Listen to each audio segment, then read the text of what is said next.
Lireth married the enemy king to end a war. Instead, her own family turned their wedding vow into a weapon and slaughtered the guests who had trusted them. Lireth chose her new husband over the family who betrayed them and fled with the survivors to Vethrin. But something followed them. A white fracture had appeared across the sky, and while Lireth struggled to find a place among people who had every reason to hate her, the fracture kept growing. Soon they would discover that the massacre had broken far more than a promise. It had begun to break the world. For the first week, Lireth knew Vethrin through its grief. It was in swollen eyes, shuttered homes, children walking beside relatives where parents should have been. Crying traveled through the palace walls. Elthar looked a little more exhausted every morning. He spent his days with survivors, families, counselors. He ate when someone put food in front of him and slept so little that even Seraphel had stopped joking. Each night he returned wearing the same composed expression, with less strength behind it. Lireth had begun to understand the looks she received. Some people avoided her entirely. Others watched her too long. Nobody accused her aloud, but grief did not need words. One afternoon, while she and Elthar crossed the lower courtyard, a little girl ran toward them holding a wooden bird with one broken wing. "Can you fix it?" the girl asked. Elthar stopped and crouched in front of her. The child stared down at the bird in her hands before adding, "My father always fixed it." That was all she said. Gold flickered over Elthar's fingers as he touched the broken wing. The wood joined neatly again. The girl whispered a thank you, clutched the bird to her chest, and ran away. Lireth watched her go. Everything she had held back came loose. Elthar noticed before she could turn. "Lireth." She covered her face. He drew her against him without asking anything more. She cried into his shoulder. After a while, his grip tightened. His breathing broke once, then again, and she understood that he was crying too. Neither apologized or offered the useless comfort that there was nothing to feel guilty for. Grief was not listening. They stayed there until the courtyard had emptied around them. When they finally stepped apart, Lireth wiped her cheeks and looked at him. "You look terrible." "So do you." "Good." A tired smile passed between them before they went back inside. The weeks altered Vethrin slowly, or perhaps Vethrin was altering her. She stopped taking every meal alone. Seraphel appeared at breakfast with books he insisted were better than conversation, then talked until the plates were cleared. When duty allowed, Elthar took her through the lower court, sometimes for an hour, sometimes only long enough to steal something hot from a market stall. Vethrin had been built around what was already there. Houses rested against enormous trees. Walkways bent between terraces instead of cutting through them. Living vines unlatched gates beneath familiar hands. Even repairs refused to hide. In Seraphel, a broken wall would be restored until no trace of damage remained. In Vethrin, old cracks were sometimes filled with gold. "Why?" Lireth asked an elderly carpenter. "Because it broke." "Yes, I noticed. So why pretend otherwise?" Later, Elthar found her still examining the repair.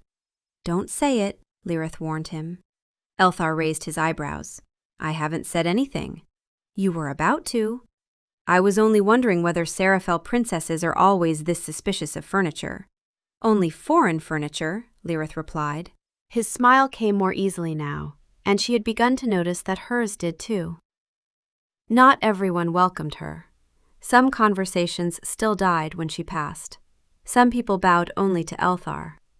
But the hostility dulled around the edges. A guard who had once refused to meet her eyes began warning her which walkways shifted after rain. A seamstress stopped calling her princess and started scolding her for moving during fittings. Then a baker who had ignored her for 2 weeks told her sharply that she was blocking the customers. Lireth moved at once and smiled the entire walk back to the palace. "What happened?" Elthar asked. "She insulted me." "And this pleased you?" "She insulted me normally." Elthar laughed. Lireth realized she had begun waiting for that sound. The fracture remained. A thin white line held in the east, stretching farther each week. People watched it from roads and balconies. Soldiers muttered that Seraphel must have made it deliberately. Elthar sent scouts to investigate. They returned with almost nothing. Whenever riders tried to approach the land beneath the fracture, roads bent strangely. Familiar paths curved back toward themselves, and distances seemed to lengthen without warning. One evening, Osvarel called Lireth and Elthar to the oldest library. An enormous prophecy book lay open before him, bound in dark material that seemed to change color. Elthar stared at the page. That was blank. For 400 years, Osvarel said. Black gold writing now covered it. Lireth leaned closer and read aloud. When shelter becomes the blade, and the vow devours the guest, the wound shall open between the two roots. What was joined shall be drawn apart. And if the wound is allowed to finish, neither half shall keep what the whole possessed. One final line stood beneath the rest. What cannot remain one may yet be bound. Lireth read the first sentence again before looking at Osvarel. The wedding caused it. The massacre alone would not have, Osvarel said. Wars have killed far more people. Elthar's gaze remained on the page. Then it was the vow. The corruption of the vow, Osvarel corrected. Hospitality magic exists to protect a peaceful guest. Seraphel used that protection as the weapon. Lireth looked toward the distant white scar. The world had endured hatred, war, death. What it had not endured was a promise forced to betray its own meaning. Elthar touched the next line. The two roots. Every educated Fae knew the teaching. The world rested on two ancient foundations, the root of magic, sustaining enchantment and power, and the root of renewal, sustaining growth, birth, and change. They had always existed together. Where? Lireth asked. Osvarel grimaced. That depends on which scholar you would prefer to offend. Thethrin's oldest records placed the deepest currents of renewal somewhere west of the old border. Seraphel's traditions put the strongest currents of magic in the east. Lireth looked again at the prophecy. The wound shall open between the two roots. Osvarel closed the book. I think we should discover what that means before it discovers us. Nicera arrived in Thethrin 3 weeks later beneath a white flag. Lireth saw her from the palace steps and ran. Nicera had barely dismounted before Lireth reached her. You're alive, Lireth said. That was the general plan, Nicera replied, just before Lireth hugged her hard enough to make her complain. When they separated, Nicera looked her over. You're wearing green. Lireth glanced at the Thethrin-made dress. That proves nothing. Obviously. Nicera came with the Seraphel delegation because Darian suspected Lireth would refuse any message bearing his seal. He was right. They walked through the gardens while guards from both courts kept an awkward distance. Seraphel feared the fracture too. Darian had sent riders north and south. Mariel had emptied archives and summoned record keepers, oath scholars, and the oldest advisors still capable of arguing. Nothing had touched it. Mother still says the attack saved Seraphel? In public. And privately? Nicera paused. She hardly sleeps. Lireth hated the relief that gave her. Part of her wanted Mariel to suffer for it. Another part still loved her enough to care. And Darian? Worse. Good. Lireth. Fine, not good. Nicera smiled. Then she said more softly, Your rooms are exactly as you left them. Your mother won't let anyone touch them. The pain of that arrived without warning. Tell her I'm not a dead child whose room needs preserving. I will. Tell Darian I'm still furious. He knows. Tell him again. That part I'll enjoy. Lireth laughed. Nicera's expression shifted. Tavrin survived. Lireth went still. Is he hurt? No. Relief came first. Anger followed close behind. Did he send anything? No. He said if you wanted to hear from him, you would ask. For once, Tavern had understood where the choice belonged. I haven't, Lireth said. I know. Before leaving, Nicera gave Darian's real message. Seraphel's keeper of records had found old references to the two roots. Darian was willing to send him to meet Osvarel. My brother wants cooperation. The sky has apparently managed what your wedding could not. Don't let Elthar hear that. Nicera glanced toward the palace. He isn't what I expected. He isn't. The answer came too quickly. Nicera raised her eyebrows. Lireth became intensely interested in a nearby tree. It earned her the first familiar, knowing smile she had seen since leaving Seraphel. Darian stood beside the tower windows, watching the white fracture while Mariel read Lireth's reply. She agrees to the meeting, Mariel said. Darian did not turn around. To the scholar, not to us. Did you expect otherwise? He had not. Even so, the fact that Lireth had answered at all felt like more mercy than he deserved. Failed calculations covered the maps on the table. They had tried spells, altered roads, bent light around the fracture. Nothing changed it. Mariel folded the letter. We did what was necessary. Darian looked at her. Then why did the world object? Her expression hardened. We could not allow Vethrin to destroy us. So we destroyed them first. We ended the war. Darian turned back to the window. The white scar had reached farther west that morning. No, he said. I think we may have made it larger. Mariel did not answer. For the first time, Darian wondered if she had begun asking herself the same thing. That frightened him more than her anger would have. The meeting took place at an old hunting estate between the two courts. Elthar arrived with Lireth, Osvarel, and several advisors. Seraphel sent the keeper of records with his assistants. Osvarel and the keeper began arguing within 7 minutes.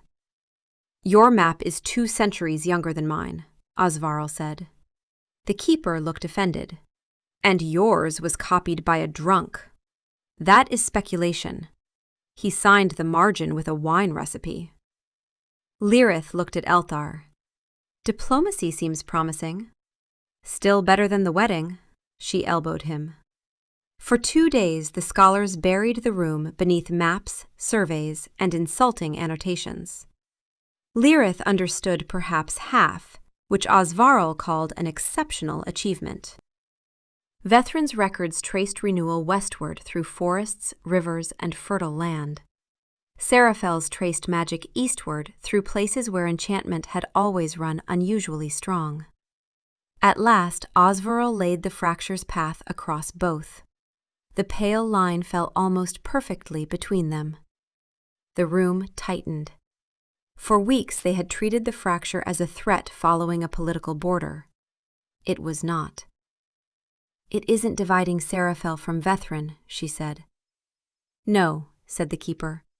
Our border merely happens to be in the way. Elthar traced the line south. What happens if it reaches the ground? Osvarel looked at Lireth. If it passes completely between the two roots, one world may no longer remain connected to both. The keeper sent an urgent message to Seraphel. Elthar followed with an offer of safe passage under truce. Darian and Mariel arrived the next morning. Lireth watched her mother enter without moving toward her. Mariel's face gave nothing away, though her eyes stayed on Lireth one heartbeat too long. Darian looked ready to speak, then decided against it. Osvarel had barely shown them the maps when a low vibration moved through the floor. Every glass trembled. Then came the sound. Not thunder, a deep hum beyond the hills, too low to be loud and impossible to ignore. Everyone turned to the windows. The fracture had reached the earth. They reached the valley before sunset. The hum followed them. It lived beneath the horse's hooves and in Lirith's teeth when she clenched her jaw. Sometimes it weakened until she thought it had stopped, then returned through the earth in a slow pulse. Birds had deserted the trees. The horses fought their reins as they drew near. The white line descended the mountainside and disappeared into the old road. There the earth had opened. The gap was only a few feet wide, yet did not resemble broken ground. White light rose from impossible depth, smooth and constant, while the vibration shivered through the surrounding stone. No fire, no smoke, nothing natural. Lirith crouched near the edge. Magic still answered her. Roots shifted beneath the grass. Nothing had been severed yet. Then the hum climbed in pitch. A second crack opened farther up the road with a clean, tearing sound. Everyone stepped back. Elthar ordered the unstable valley cleared and sent riders to nearby farms and settlements. Lirith helped families load carts and moved roots aside where the road had become blocked. For once, Seraphel and Vethrin worked without arguing over whose orders mattered. By nightfall, the valley stood empty. The humming did not stop. After sunset, it continued beneath the white glow, a wrong note the earth could not release. Back at the estate, they could still feel it faintly through the floor. Osvaril laid a copy of the prophecy beside the maps and tapped the final line. "What cannot remain one may yet be bound," he read. The keeper frowned. "Bound how?" Osvaril sighed. "If I knew, I would be considerably more impressive." Darian looked down at the maps. "A contract?" "Possibly," Osvaril said. Miriel shook her head. "You cannot write a contract with a wound in the world." Osvaril glanced toward her. "You used a marriage contract to nearly break it. I suggest we remain open-minded." Nobody answered him. They still had no solution, but at least they finally understood what they were facing. And for the first time since the wedding, both courts wanted exactly the same thing. Time. Lirith returned to Vethrin beneath a sky divided by white light. For days the court barely slept. Riders carried messages between Vethrin and Seraphel. Maps covered Elthar's council chamber. Osvaril disappeared into the library with enough food to survive a siege. Late one evening, Lirith found Elthar alone on a terrace above the river. His crown was off. That was how she knew the day had been bad. For a while she stood beside him. Vethrin glittered below, familiar now in a way it had not been when she first arrived. "How many plans?" she asked. 7. "How many good ones?" "None." "Inconvenient." "Deeply." The fracture glowed beyond the eastern hills. Elthar rested both hands on the railing. "We'll keep the eastern road clear." "For the scholars?" "For everyone. If the fracture spreads faster than we expect, people may need to choose a side before we know how to stop it." Lirith waited. "I'll make sure you can reach Seraphel." For one sharp second she was angry. Then she understood. He was not sending her away. He was making sure she could leave. Again he refused to trap her. Lirith turned to him. "No." His brow creased. "No? If the world splits, I'm staying here." He stared at her. "Lirith, your family is there." "I know." "You were born there." "I remember." "This cannot be a decision you make because you're angry with them." "I'm not." That was why it mattered. Lirith looked over Vethrin. She knew the crooked streets now, the shifting bridges, the baker who insulted her normally, Osvaril's impossible habits, and the sound Elthar made when laughter caught him before he remembered he was a king. Seraphel was still hers. Nysara was there. Darian was there. Even her mother, however unreachable forgiveness felt, was there. It simply was not the only place that belonged to her anymore. "If there are two sides," she said, I know which one I want to be on." Elthar's expression softened. He reached for her hand. Lireth gave it to him. They stood together with no vow to name the choice and no court to witness it. Far away, the fracture burned across the sky. The world had not yet decided whether it would become two. Lireth had made her choice anyway. Thank you for staying with Lireth and Elthar a little longer. Their story isn't over yet. In the next part, both courts will have to face what the broken vow has done to their world. If you're enjoying A Crown of Flowers and Thorns, let me know in the comments, and consider liking the video so more fantasy readers can find the story.